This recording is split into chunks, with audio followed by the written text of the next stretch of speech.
ఈరోజు మన దినఫలాలు ఎలా ఉన్నాయో తెలుసుకుందాం. మేషరాశి నూతన ఉద్యోగ అవకాశాలు పట్టుదలతో సాధిస్తారు.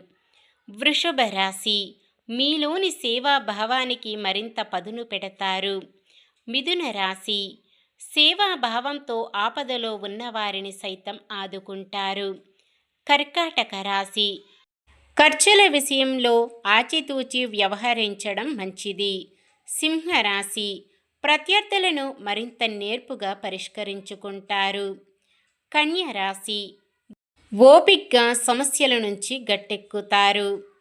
తులారాశి మీ ఆలోచనలు అమలు చేయడంలో విజయం సాధిస్తారు. వృశ్చిక రాశి కాంట్రాక్టులు అనూహ్యంగా దక్కించుకుంటారు. ధనుస్సు రాశి నిరుద్యోగులకు ఉద్యోగ లాభాలు కలుగుతాయి. మకర రాశి మీలోని ఆధ్యాత్మిక భావాలు మరింత పెంచుకుంటారు. కుంభరాశి ఆకస్మిక ధనలాభాలు కలిగి ఉత్సాహంగా గడుపుతారు. మీనరాశి ఆర్థిక విషయాలు సంతృప్తినిస్తాయి.